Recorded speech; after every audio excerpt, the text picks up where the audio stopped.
بسم اللہ الرحمن الرحیم۔ ناظرین کرام، جمعۃ المبارک کا خطبہ ختم کرتے ہوئے مفتی صاحب ممبر سے نیچے اتر رہے تھے۔ ایک ذہیول شخص اٹھا اور مفتی صاحب کو بازو سے پکڑ لیا۔ اس بوڑھے شخص کی سانولی سی رنگت، میلے کچیلے کپڑے، نائف بدن، پر اسرار شخصیت۔ مقتدیوں نے غالباً پہلی بار بابا جی کو اس مسجد میں دیکھا تھا۔ تمام لوگ سنتے بول کر ممبر کی طرف متوجہ تھے۔ مولوی صاحب، آپ نے سیرت بیان کی، بہت اچھے طریقے سے لوگوں کو سمجھایا، لیکن مجھے ایک بات کی سمجھ نہیں آئی، شاید میں اپنی بات سمجھانے میں کامیاب ہو جاؤں۔ مفتی صاحب ذرا غور فرمائیں، وہ بے سر و سمانی کا بطر موجود نہیں، فَاضْرَبُوا فَوْقَ إِلَّا أَنَاقَ کی آیات کا حکم کہاں گیا؟ وہ اشرون صابرون یغلبون ماتینا کے وعدوں کا ذکر نہیں آیا؟ وہ فتح مکہ پر امان امان کی صدائیں کہیں سنائی نہیں دیں؟ وہ حنین کے میدان میں کھڑے ہو کر آنا نبی لا کذب کے جو اشعار پڑھے گئے تھے وہ سنائی نہیں دیے؟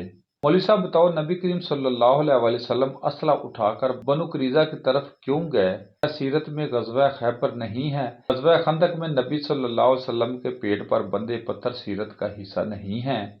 یہ کیوں نہیں بتاتے کہ لَقَدْ كَانَ فِي رَسُولِ اللَّهِ أُسْوَةٌ حَسَنَةٌ کی آیات کب نازل ہوئیں؟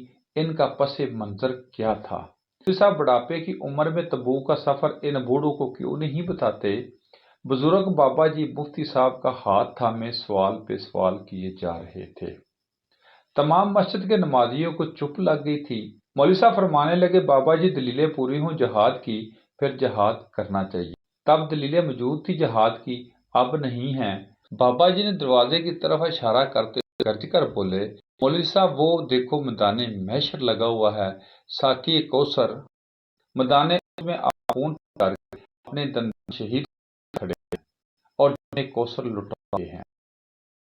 اگر انہوں نے پوچھ لیا میری امت کر رہی تھی اور دلیلیں ڈھونڈ رہے تھے، کیا میرا خون اور ٹوٹا باندھ جہاد پر دلیل نہیں تھے؟ مولوی صاحب وہ 313 کی جہاد میں تھے، اثر نہ ہونے کے برابر تھا، پھر بھی وہ کافروں سے ٹکرا گئے۔ تمہاری نظر آج کے کروڑوں مسلمان اور آج کے کروڑوں مسلمان اسلحے کی بھرمار ہونے کے باوجود لڑنے کی طاقت نہیں رکھتے۔ مولوی صاحب، جب مدینہ میں الجہاد الجہاد کی صدائیں لگی تو بتاؤ وہ کون سا صحابی تھا جو قلم لے کر اپنے پیارے نبی صلی اللہ علیہ وسلم کے پاس آیا کہ بتائیں کون سا مضمون لے کر جہاد کرنا ہے؟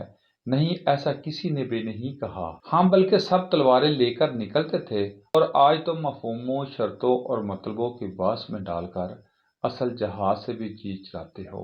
بتاؤ مولوی صاحب، بتاؤ روز قیامت کیا جواب دو گے، کیا دلیل دو گے؟ فلسطین سمیت دیگر ممالک میں آقا کریم صلی اللہ علیہ وسلم کی امت کا حال دیکھو، قدم گھروں سے باہر نکالنے کا جواز تم کو بلا رہا ہے۔ ناظرین کرام، فلسطین میں کفر کربلا کی تاریخ دہرا رہا ہے، جس کے پسا پردہ اپنے ہی ہیں۔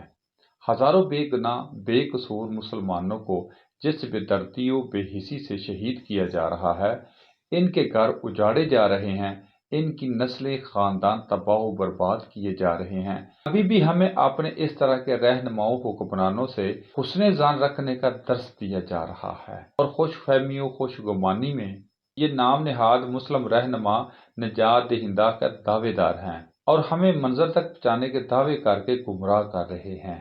اس انسانیت سوز ظلم و بربریت کے تقریباً 6 ماہ سے زائد کا عرصہ بیت چکا ہے، ابھی بھی ہمیں زلف کے ساحر ہونے کا انتظار ہے۔ ان حالات میں ہم نام نہاد اہل ایمان سے وہ سیکولر کفار سبقت لے گئے جو انسانیت سوز ظلم و ناانصافی کے خلاف میدان میں نکل آئے۔ ان کے ضمیر ہم سے پہلے جاگ گئے اور اس جہاد میں انسانیت کے ناطے شریک ہیں، اور ہم فتووں، مسلطوں اور حکمتوں کی اسے ہلاکو خاں کی قیادت میں اپنی باری کا انتظار کر رہے ہیں۔ ہمیں مال چند عبادات، ذکر و اذکار، نوافل و رسومات، ثواب دارین، نیکیوں کی گنتی، جنت کے اصول کا آسان راستہ دکھا کر مطمئن کر دیا گیا ہے کہ آپ کا اس دنیا میں مقصد حیات اور اس زمین پر اقامت دین کا فریضہ مکمل ہو گیا ہے۔ ظاہر ہے اس صورت میں جہاد کا تصور، اس کی فرضیت و تقاضے، اپنے دینی بھائیوں کے لیے اظہار قربانی کا احساس کہاں پیدا ہو سکتا ہے؟ ایک ہوں مسلم حرم کی پاسبانی کے لیے، دوسری اہم وجہ یہ ہے کہ ہم 75 برسوں سے حقیقی نظریاتی منظر کے حصول کے بجائے شخصیت پرستی علاقائی قومیں، لسانی و مسل کی تعصبات میں اپنے اپنے رہنماؤں کے سحر میں گرفتار ہیں۔ پھر ہم اتحاد امت کی بات کرتے ہیں جبکہ ہم گلی محلے شہر ملک کی سطح پر حسابات کی بنیاد پر ایک دوسرے کے دشمن ہیں اور ایک دوسرے کے خلاف مسلک کی بنیاد پر فتوے فروخت کر رہے ہیں۔